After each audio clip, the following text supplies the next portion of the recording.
नमस्कार, मैं विपिन। स्वागत है एक बार फिर से आपका अपने यूट्यूब बिहार यूके पर। फ्रेंड्स, जैसे कि आपने देखा कि लास्ट क्लास में हमने उत्तराखंड के कुछ एमसीक्यूज़ किए थे, जिसमें हमने पहला पार्ट किया था। कुछ क्वेश्चंस और रह गए थे इसके, जो कि इस वीडियो में क्लियर होने वाले हैं। ठीक है, तो उत्तराखंड से सारा ही जो आपका डाउट है वो यहाँ से क्लियर होने वाला है। जो भी क्वेश्चंस आपका एग्ज़ाम में बनने वाला था या बनेगा, वो अब आपसे बाहर नहीं जाने वाला है, क्योंकि सारे क्वेश्चन ही मैं यहाँ पे डाल चुका हूँ। जो कि पहली वीडियो में भी, अगर आपने हमारी पहली वीडियो नहीं देखी है तो पहली वीडियो देख लीजिए। मैं आपको डिस्क्रिप्शन में उसका लिंक भेज दूंगा, या फिर आपको प्ले लिस्ट में जाकर वो मिल जाएगी। ठीक है, तो दूसरा पार्ट मैं यहाँ पे स्टार्ट करने वाला हूँ इसका, हरिद्वार का। ठीक है, जिसमें एमसीक्यू रहने वाले हैं और इम्पोर्टेंट एमसीक्यू हैं सारे के सारे। ठीक है, तो टाइम वेस्ट ना करते हुए चलते हैं हम टॉपिक की ओर अपने। चलिए शुरू करते हैं। इसमें पहला क्वेश्चन देख पा रहे हैं आप कि इसमें बताया गया है कि जिला हरिद्वार किस हिमालय का हिस्सा है। ठीक है, तो देखिए, जब मैंने आपको क्लास में बताया था उत्तराखंड या फिर हिमालय जो है वो कि जो 4 पार्ट हैं। ठीक है, हिमालय कितने पार्ट है? 4 हैं, और चारों के चारों मैंने ऑप्शन में डाल रखे हैं यहाँ पे। पहले ट्रांस हिमालय है, जो कि उत्तराखंड से बाहर है। ठीक है, महान हिमालय से हमारा उत्तराखंड शुरू हो जाता है। उत्तरकाशी, चमोली और जो आपका पिथौरागढ़ वाला ऊपर का उत्तर वाला हिस्सा है, वो सारा महान हिमालय का हिस्सा है। ठीक है, उसके बाद मध्य हिमालय में आएंगे आप, तो मध्य हिमालय में आपका टिहरी, रुद्रप्रयाग, बागेश्वर, ये सारे ज़िले इस मध्य हिमालय में आते हैं। ठीक है, बात करता हूँ मैं शिवालिक हिमालय की, तो शिवालिक हिमालय में आपका हरिद्वार और उधम सिंह नगर का ऊपरी हिस्सा, उत्तरी हिस्सा, यानी कि जो उधम सिंह नगर से ऊपर नेपाल है, सॉरी नेपाल नैनीताल है। ठीक है, तो वो सारा शिवालिक हिमालय का है। ठीक है, तो अगर मैं इस क्वेश्चन का आंसर मैं आपको बताऊँ तो option number D is the right answer है। शिवालिक श्रेणी is the right answer. Shivalik Himalaya का हिस्सा है आपका हरिद्वार। ठीक है, चलिए अगला प्रश्न। जिला हरिद्वार का क्षेत्रफल कितना है? देखिए, ये तो बेसिक सी बात है, आपको पता होना चाहिए लगभग। फिर भी आपको नॉलेज के लिए सारे ही जिलों का क्षेत्रफल आपको पता होना चाहिए कि किस जिले का क्षेत्रफल कितना है, जनसंख्या की दृष्टि से भी और क्षेत्रफल की दृष्टि से भी। ठीक है, अगर मैं यहाँ पे बात करूँ ऑप्शन नंबर ए की, 31 यानी 3139 किलोमीटर स्क्वायर, तो ये जो आपका क्षेत्रफल है ये अल्मोड़ा ज़िला का है। ठीक है, ये अल्मोड़ा ज़िला का है। वहीं बी की बात करूँ, 8016 यानी कि 8016 किलोमीटर स्क्वायर, तो ये आपका उत्तरकाशी का है, जो कि उत्तराखंड का दूसरा सबसे बड़ा ज़िला है क्षेत्रफल की दृष्टि से। ठीक है, वहीं अगर मैं बात करूँ किसकी, चंपावत की, तो चंपावत का जो क्षेत्रफल है वो है आपका 1766 किलोमीटर स्क्वायर। ठीक है, डी पे आता है आपका 8030 किलोमीटर स्क्वायर, यानी कि सबसे बड़ा ज़िला है उत्तराखंड का चमोली। ठीक है, देखिए इसमें उत्तराखंड का क्षेत्रफल दिया नहीं है, लेकिन मैं आपको बता रहा हूँ ऑप्शन नंबर यहाँ पे जो है ये सारे ही गलत हैं।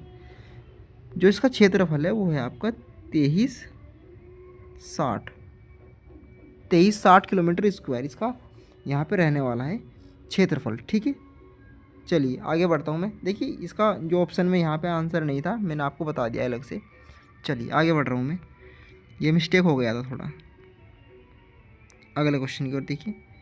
क्वेश्चन सारे मज़ेदार हैं, एक दो क्वेश्चन जो भी जिसमें डाउट होगा मैं आपको बताता रहूँगा। ठीक है, हज़रत अलाउद्दीन अली अहमद साबिर की मज़ार कहाँ पर है? हज़रत अलाउद्दीन अली अहमद साबिर की जो मज़ार है वो कहाँ पर है? हरिद्वार, मंगलोर, रुड़की, पिरानकल्ली। देखिए यहाँ पे जो कुछ स्टूडेंट्स गलती क्या कर रहे हैं, हरिद्वार भी है ऑप्शन में, मंगलोर भी है, रुड़की भी है, पिरानकल्ली भी है। ठीक है, तो मंगलोर लगा के आ रही हैं, कुछ रुड़की लगा के आ रहे हैं, कुछ पिरानकल्ली लगा रहे हैं, कुछ हरिद्वार लगा रहे हैं। देखिए सारे ही ऑप्शन सही भी हैं, लेकिन अपनी अपनी जगह सही है। अभी जो यहाँ पे क्वेश्चन है उसका जो आंसर रहने वाला है, आंसर इसका डी, पिरानकलियर। ठीक है, लेकिन अगर पिरानकलियर ऑप्शन में ना हो तो फिर कहाँ लगाओगे आप? रुड़की लगाओगे। ठीक है, और रुड़की ना हो तो हरिद्वार में लगाओगे, मंगलोर तो हो ही नहीं सकता। ठीक है, हरिद्वार, रुड़की, पिरानकलियर। तो अभी जो करेक्ट पूछा गया है वो ऑप्शन के हिसाब से पिरानकलियर होने वाला है। ठीक है, चलिए आगे बढ़ता हूँ थोड़ा सा मैं। चलिए अगले क्वेश्चन में चलते हैं। अगला क्वेश्चन है, भारत माता मंदिर का निर्माण कब हुआ था? भारत माता मंदिर का निर्माण कब हुआ था, बताइए ज़रा आप थोड़ा सा। अगर मैं बात करूँ इसकी, तो इसका जो निर्माण हुआ था वो हुआ था 1883। Option number C is the right answer है इसका, 1883 में। और अगर मैं बात करूँ किसने किया था, तो मिश्रानंद करके एक व्यक्ति हैं, स्वामी मिश्रानंद, उनके द्वारा इसका निर्माण किया गया था। वहीं उद्घाटन की बात की जाए तो उद्घाटन किया गया था उस टाइम पे इंदिरा गांधी जो थी, इंदिरा गांधी द्वारा इसका उद्घाटन किया गया था इस मंदिर का। ठीक है, इम्पोर्टेंट है इसकी हाइट पूछी गई है गाइस की, तो 180 फीट इसकी हाइट है जो आपको ध्यान रखनी है। और लगभग ये 8 मंजिला इमारत है, बिल्डिंग है, जिसमें ये मंदिर बना हुआ है एक टाइप का, भारत माता मंदिर। ठीक है, तो option number C the right answer है 1983। और इसकी जो हाइट है वो 180 फीट है। ठीक है, तो दोनों चीज़ आपको ध्यान रखनी है। अगले क्वेश्चन की ओर चलते हैं। गंगा नदी को राष्ट्रीय नदी कब घोषित किया गया? अक्टूबर 2008, नवंबर 2008, अगस्त 2008 या दिसंबर 2008? देखिए, इतना तो कन्फर्म है कि 2008 फिक्स है, 2008 तो होना ही होना है। अगर आपको एग्जामिनर थोड़ा सा घुमाना चाहे तो क्या करेगा, महीनों के नाम अलग अलग कर देगा जैसे इसमें ऑप्शन में किए गए हैं। और अगर आपको और घुमाना होगा तो क्या करेगा, वो तारीख डाल देगा। ठीक है, डेट डाल देगा फिक्स बिल्कुल। तो यहाँ पे फिलहाल जो आपका आंसर रहने वाला है option number B is the right answer. नवंबर 2008 को गंगा को राष्ट्रीय नदी घोषित किया गया था। वहीं अगर मैं तारीख की बात करूँ तो तारीख हो जाएगी 4 नवंबर 2008 को ये राष्ट्रीय नदी घोषित किया गया था गंगा को। ठीक है, चलिए आगे बढ़ते हैं अगले क्वेश्चन की ओर। क्वेश्चन सारे अच्छे हैं, मज़ेदार क्वेश्चन है सारे, और एक भी क्वेश्चन ऐसा नहीं है जो कि एग्ज़ाम में ना आया हो। ठीक है, देखिए ये क्वेश्चन थोड़ा कैजुअल है। दिव्य सरोवर किस पर्वत पर है? हालांकि कुछ स्टूडेंट्स को ये भी नहीं पता है कि उत्तराखंड के जो आपका ज़िला है हरिद्वार के अंदर भी कोई सरोवर या ताल होगा। 50% स्टूडेंट्स को ये पता नहीं है अभी तक। लेकिन एक महत्वपूर्ण प्रमुख ताल है जो कि किसके नाम से है? दिव्य सरोवर के नाम से है। और पूछा गया है कि ये किस पर्वत पर है। तो जब मैंने आपको क्या कराया था, मनसा देवी कराया था, तो मनसा देवी की मैंने एक ट्रिक बताई थी आपको, क्या? एम से मनसा देवी और बी से बिल्व शिखर। ठीक है, तो बिल्व शिखर पर ही आपका क्या है, दिव्य सरोवर ताल है। तो इसका जो आंसर है ऑप्शन नंबर ए, बिल्व शिखर पर ये दिव्य सरोवर स्थित है। और दिव्य सरोवर बिल्व शिखर पर स्थित है, और बिल्व शिखर पर ही आपकी मनसा देवी का जो मंदिर है वो स्थापित किया गया है। ठीक है, अगले प्रश्न की ओर चलते हैं। ये जो क्वेश्चन बनने वाला है मोस्ट इम्पोर्टेंट है, जो कि फ़िलहाल के टाइम में बता रहा हूँ मैं आपको। कुंभ का मेला यूनेस्को में कब शामिल हुआ है? देखिए, उत्तराखंड में पुलिस का एग्ज़ाम आने वाला है। ठीक है, और कुंभ के मेले से एक क्वेश्चन ज़रूर बनेगा यहाँ से, और हो सकता है कि इम्पोर्टेंट पर्सन यही बन जाए कि यूनेस्को में इसको कब शामिल किया गया। ठीक है, तो कुंभ का मेला जो यूनेस्को में शामिल हुआ था, ये हुआ था आपका दिसंबर 2017। ठीक है, दिसंबर 2017 को ये यूनेस्को में शामिल हुआ था। वहीं अगर मैं इसकी बात करूँ फिक्स तारीख की, तो 7 दिसंबर बताओगे आप। 7 दिसंबर 2017 को कुंभ का मेला यूनेस्को में शामिल किया गया था, विश्व धरोहर बन गया था ये। ठीक है, तो कंफ्यूज नहीं होना, ये इंपॉर्टेंट पर्सन है, बन सकता है कुंभ के मेले से, और हो सकता है कि यही पर्सन बने, जहाँ तक मुझे लग रहा है। चलिए आगे बढ़ता हूँ मैं। अगला प्रश्न है, गंगा स्वच्छता दिवस कब मनाया जाता है? ये भी उसी से रिलेटेड है क्वेश्चन।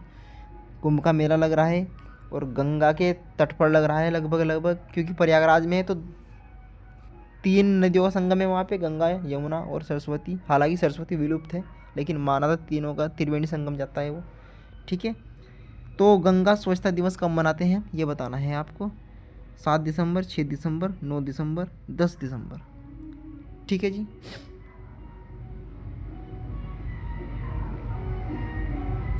देखिए जो यहाँ पे ऑप्शन दिए गए हैं ये थोड़ा गलत दिया गया है यहाँ पे ऑप्शन। इसका जो हालांकि आंसर होने वाला है वो 17 दिसंबर है, 17 दिसंबर। ठीक है, 17 दिसंबर को क्या करते हैं, गंगा स्वच्छता दिवस मनाते हैं। ठीक है, ये थोड़ा गलत हो गया है, 17 दिसंबर है वो। 17 दिसंबर को हम क्या करते हैं, गंगा स्वच्छता दिवस मनाते हैं। जो क्वेश्चन गलत होगा उसका मैं आंसर सटीक दूंगा, जिसका ऑप्शन गलत होंगे।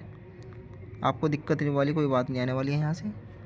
उत्तराखंड की राजकीय प्रेस कहाँ स्थित है ये बताना है आपको। हरिद्वार है, रुड़की है, मंगलोर है या लक्सर में है। ठीक है जी, रुड़की, हरिद्वार, मंगलोर या लक्सर। तो जो उसका आंसर होने वाला है वो रुड़की है। ठीक है, रुड़की में ही क्या है आपकी उत्तराखंड की राजकीय प्रेस स्थित है, जहाँ से आपका क्या होता है अखबार भी निकलते हैं। चलिए आगे बढ़ते हैं अगले क्वेश्चन की ओर। ये प्रश्न इम्पोर्टेंट है कि लक्सर जंक्शन को हरिद्वार से कब जोड़ा गया था। लक्सर जंक्शन को हरिद्वार से कब जोड़ा गया था। ये जंक्शन का मतलब है कि रेलवे से, रेलवे लाइन से कब जोड़ा गया था। ठीक है, तो 1891 है, 1896 है, 1996 है या 1900 में है। ठीक है, तो इसका जो करेक्ट आंसर होने वाला है option number 20 the right answer इसका। 1896 1896 में क्या किया गया था, लक्सर रेलवे को हरिद्वार से जोड़ा गया था। ठीक है, वहीं अगर मैं बात करूं कि देहरादून को कब जोड़ा गया था तो ये 1900 हो जाएगा फिर। ठीक है, 1900 में क्या गया था, देहरादून को जोड़ा गया था हरिद्वार से। ठीक है, तो दोनों ध्यान रखने हैं, लक्सर को कब जोड़ा गया 1896 में और देहरादून को कब जोड़ा गया 1900 में। दोनों क्वेश्चन इंपॉर्टेंट है, जहाँ से जो क्वेश्चन उठ सकता है अलग से उसको मैं साथ साथ बता रहा हूँ आपको। ऊपरी गंगा नहर का निर्माण किसके द्वारा किया गया।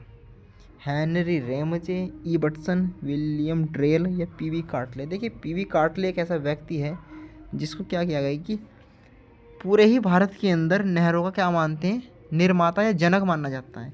हालांकि जब पीवी कार्टले हम हिस्ट्री में पढ़ेंगे, अलग से पढ़ेंगे, जब हम गवर्नर पढ़ेंगे या वायसराय के बारे में बात करेंगे तब अलग से बात की जाएगी पीवी कार्टले के बारे में कि इन्होंने क्या क्या बात की है। नहरों, काफ़ी सारी नहरों का यहाँ पे क्या किया है, निर्माण कराया है पूरे भारत के अंदर ही। ठीक, तो जिसका आंसर हो जाएगा यहाँ से D is the right answer. PV कार्टले ने ही क्या किया था, ऊपरी गंगा नहर का निर्माण किया गया था। और अगर मैं बात करूँ कि जो आपकी ये ऊपरी गंगा नहर है कहाँ से कहाँ तक बहती है, तो आप ये बात मुझे कमेंट करके बताएंगे। मैंने आपको सारा लिखा रखा है, सारा बता रखा है क्लास के अंदर। ठीक है, बताइएगा ज़रूर प्लीज़, अच्छा लगेगा। अगले प्रश्न की ओर बढ़ रहा हूँ मैं। निम्नलिखित में से हरिद्वार में स्थित नहीं है। यहाँ पे कुछ प्लेस के दिए गए हैं नाम, वो बताने हैं आपको कौन सा नहीं है। फाउंडी फॉल्स, दिव्य सरोवर ताल, पोखु देवता मंदिर और जयराम आश्रम। देखिए फाउंडी फॉल्स ये भी हरिद्वार के अंदर ही है। दिव्य सरोवर ताल अभी हमने पीछे देखा, ये कहाँ पर है, बिल्व शिखर पर है। पोखु देवता मंदिर ये आपका हरिद्वार में ना होकर के कहाँ पर है, ये उत्तरकाशी में है जी। ठीक है जी, ये कहाँ पर है, ये उत्तरकाशी में है। और ये जो आपका मंदिर है इसका आंसर सी राइट का आंसर है यहाँ पे कि हरिद्वार में ये स्थित नहीं है। अगर मैं इसकी थोड़ी सी डिटेल में बात करूँ पोखु देवता मंदिर की, तो ये उत्तरकाशी में, सबसे पहले बात तो ये लगाओगे आप। दूसरा, ये किस लिए प्रसिद्ध है, ये न्याय के देवता के लिए प्रसिद्ध है। ठीक है, न्याय के देवता के लिए क्या है, प्रसिद्ध है। और उत्तराखंड का एकमात्र ऐसा मंदिर है ये जिसकी पूजा क्या की जाती है, पीठ की ओर मुख करके की जाती है। यानी कि जो मूर्ति है या प्रतिमा है मंदिर के अंदर, उसकी ओर पीठ करके पूजा की जाती है इस मंदिर में। उत्तराखंड का एकमात्र मंदिर है। ठीक है जी, चलिए आगे बढ़ते हैं। और जयराम आश्रम भी आपका हरिद्वार के अंदर ही है, तो सी द राइट आंसर। आगे बढ़ता हूँ अगले क्वेश्चन की ओर। गोरखा काल में, गोरखा शासन काल में, गोरखा शासन काल में दसों नहीं है, दासों का मुख्य बिक्री केंद्र, दासों का मुख्य बिक्री केंद्र था रुड़की, मंगलोर, भीमगोड्डा या लक्सर। देखिए मुख्य केंद्र का मतलब ये है कि जहाँ से ये काम होता था। ठीक है, मेन पॉइंट या कह सकता हूँ मुख्यालय रुड़की, मंगलोर। यहाँ पे जो आंसर रहने वाला है C the right answer Bhimgoda. Bhimgoda is the right answer है। यहाँ से रुड़की नहीं है, मंगलोर नहीं है, लक्सर भी नहीं है। भीमगोड्डा जो कहाँ है, हरिद्वार में है। तो वही था दासों का मुख्य बिक्री केंद्र, जहाँ पे दास बिकते थे और खरीदे जाते थे। अगला प्रश्न, गुरुकुल कांगड़ी विश्वविद्यालय का दर्जा कब मिला। गुरुकुल कांगड़ी को विश्वविद्यालय का दर्जा कब मिला। ठीक है, देखिए सबसे पहली बात तो ये है कि गुरुकुल कांगड़ी की जो स्थापना हुई थी वो कब हुई थी, पहला प्रश्न तो यही बनता है। तो इसकी जो स्थापना की बात करूँ तो 4 मार्च 1902 ये इसका जो निर्माण का समय है। 4 मार्च 1902 को इसकी क्या हुई थी, स्थापना की गई थी और किसके द्वारा की गई थी? स्वामी श्रद्धानंद के द्वारा की गई थी। ठीक है जी, स्वामी श्रद्धानंद के द्वारा।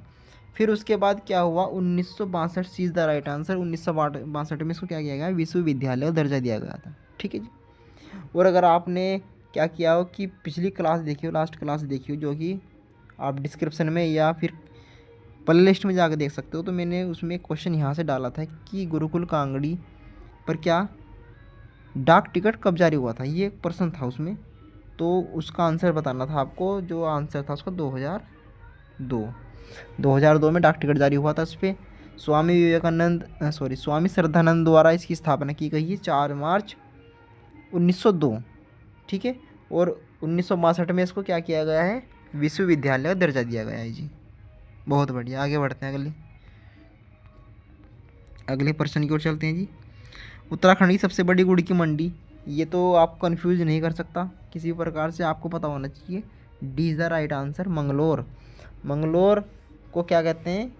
उत्तराखंड की सबसे बड़ी गुड़ की मंडी। ठीक है, अगला क्वेश्चन। केंद्रीय भवन अनुसंधान केंद्र का मुख्यालय कहाँ पर स्थित है?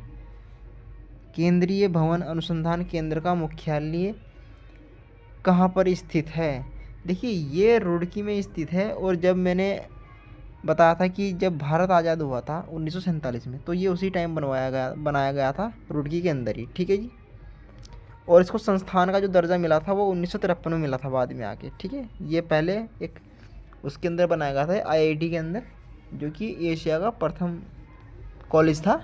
भारत में 7वें नंबर का आईआईटी था। ठीक है जी। तो उसके अंदर ही बनाया गया था ये केंद्र, यानी संस्थान का जो दर्जा मिला था वो 1953 में मिला था उसको। आगे बढ़ते हैं। रुड़की कॉलेज पर डाक टिकट कब जारी हुआ था? डाक टिकट इंपॉर्टेंट है गाइस। डाक टिकट एक अलग से टॉपिक है जो कि मैं अलग से कराऊंगा क्लास में भी और ऑनलाइन भी, तो ध्यान से देख लीजिएगा। डाक टिकट एक इम्पोर्टेंट टॉपिक है। तो डाक टिकट पूछा गया है कि रुड़की पर कब जारी हुआ था, तो इसका जो आंसर रहने वाला है 1997। 1997 में डाक टिकट जारी हुआ था रुड़की कॉलेज के ऊपर, जो आपका आईआईटी है। अगला क्वेश्चन की ओर बढ़ते हैं। राष्ट्रीय बालिका दिवस कब मनाया जाता है? राष्ट्रीय बालिका दिवस कब मनाया जाता है? तो गाइज ये तो पूरे ही राष्ट्रीय का मतलब पूरे भारत के अंदर ये कब मनाया जाता है, तो ये तो आपको पता होना चाहिए। सी इज़ द राइट आंसर है इसका। सी इज़ द राइट आंसर है, 24 जनवरी को ये मनाया जाता है। और अगर आपको थोड़ा ध्यान हो तो उत्तराखंड के अंदर 24 जनवरी को ही सृष्टि गोस्वामी करके एक जो छात्रा थी, उसको एक दिन के लिए क्या बनाया गया था? मुख्यमंत्री बनाया गया था। ठीक है जी। तो ये भी इम्पोर्टेंट है कि 24 जनवरी दो, और मैं अगर पूरी तारीख बताऊं इसको आपको, तो 24 जनवरी 1921, अब से 4 साल पहले की बात हो गई है। 25 से लगाया है अब जा, 21 की बात है ये। ठीक है। तो 24 जनवरी 2021 को क्या किया गया था? सृष्टि गोस्वामी को एक दिन के लिए मुख्यमंत्री बनाया गया था उत्तराखंड का। ठीक है। और 24 जनवरी को हम राष्ट्रीय बालिका दिवस मनाते हैं। और ये अंतिम क्वेश्चन है, लास्ट, कि महाभारत काल में हरिद्वार को किस नाम से जाना जाता था? अच्छा, एक सेकेंड, देखिए क्वेश्चन पढ़ लीजिए पहले, फिर ऑप्शन पूरे कर रहा हूँ मैं इसके। महाभारत काल में हरिद्वार को किस नाम से जाना जाता था? और ऑप्शन आपके ये रहे: तीर्थ स्थलों का प्रवेश द्वार, गेरुए मर्त भांड संस्कृति वाला नगर, शिव की राजधानी, और गंगा द्वार। देखिए ये सारे ही हरिद्वार के प्राचीन नाम है। पहली बात तो आपको ये ध्यान रखना है। ठीक है। हो सकता है ये इन फ्यूचर आपसे पूछ लिया जाए कि निम्नलिखित में से कौन सा हरिद्वार का प्राचीन नाम है, तो ये सारे ही प्राचीन नाम है। इनमें से एक डाल दिया जाएगा और अन्य 3 डाल दिए जाएंगे, तो इनमें से आपको एक फाइंड करना होगा।